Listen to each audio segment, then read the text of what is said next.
अस्सलाम वालेकुम दोस्तों, मेरा नाम है अरसलान हैदर। आप देख रहे हैं मेरा यूट्यूब चैनल। आज का मेरा वीडियो का जो टॉपिक है वो है नमाज का मकसद क्या है और नमाज क्या हम जो पढ़ते हैं वो सही है या नहीं सही।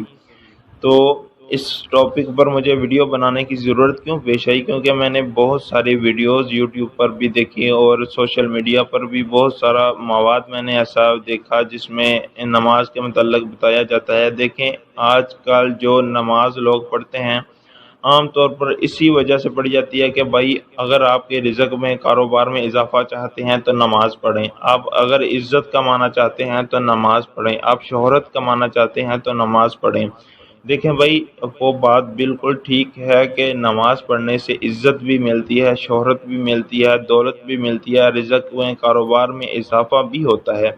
लेकिन नमाज का मकसद ना इज़्ज़त कमाना है, ना शोहरत, ना दौलत में इजाफा। देखें, नमाज की नीयत पर गौर करें। नमाज की नीयत है कि हम जो भी फ़र्ज़ नमाज पढ़ते हैं उसमें कहते हैं वाजिब कुर्बतन इलल्लाह, यानी अल्लाह के कुर्ब हासिल करने के लिए ये वाजिब है पढ़नी। तो अब अगर हमें अल्लाह का कुर्ब हासिल नहीं होता तो नमाज का मकसद तो हो गया फ़ौत।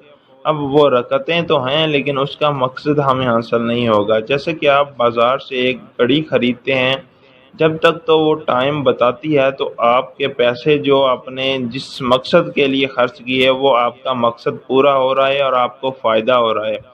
अगर वो टाइम देना बंद कर दे, ख़राब हो जाए, तो उसका वजूद तो बाकी रहेगा लेकिन आपको उसका फ़ायदा कोई नहीं होगा। इसी तरह अगर आप वाजिब कुर्बतन इलल्लाह की नीयत से नमाज नहीं पढ़ते, सिर्फ इज़्ज़त रिज़्क शोहरत के लिए पढ़ते हैं, तो आपको वो नमाज तो हो रही है लेकिन उसका मकसद आपको हासिल नहीं हो रहा। तो वो क्या कह लें कि टकरें मारने वाली बात है। फिर देखें, नीयत पर गौर करें। अब इज़्ज़त रिज़्क दौलत के लिए भी ठीक है, लेकिन जैसे कि मैं आपको मिसाल देता हूँ आसान सी। आप एक कमरा बनाते हैं, उसमें एक रोशनदान रखते हैं। अगर तो आप इस नीयत से रोशनदान रखते हैं कि यार यहाँ से अजान की आवाज़ आएगी और मैं बेदार होके नमाज अदा करूँगा, तो आपको वो रोशनदान से अजान की आवाज़ भी आएगी और हवा भी आएगी, रोशनी भी आएगी और सवाब भी मिलता रहेगा कि आपने अजान की नीयत से कि आवाज़ सुने आपने रोशनदान रखा है।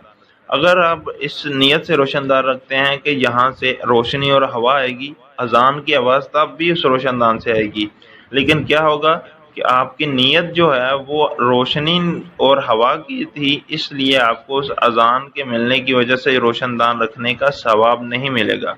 ऐसे ही है कि नमाज पढ़ने से इज़्ज़त रिज़्क दौलत सब में इजाफा होगा, लेकिन मकसद नमाज जो है जब वही फौत हो गया तो फिर नमाज टकरें होंगी। अल्लाह का कुर्ब इसी वजह से हमारी नमाज़ों में ख़ुशू ख़ुज़ू अब नहीं रहा, क्योंकि हमारा मकसद ही हम उसको समझ नहीं पाते कि हमारा मकसद तो है वाजिब कुर्बतन इलल्लाह, यानी अल्लाह के करीब होने का, और हम हो रहे हैं अल्लाह से दूर दुनियादारी के करीब। तो खुशू ख़ुज़ू भी नहीं रहा, नमाज का मकसद भी फ़ौत हो गया। अब रही बात कि हमारी नमाज़ें सही हैं या नहीं, तो दोस्तों ये ही पैमाना है इसको चेक करने का। अगर आप नमाज पढ़ते हैं, आपको अल्लाह का कुर्ब हासिल हो रहा है तो आपकी नमाज़ें दुरुस्त हैं।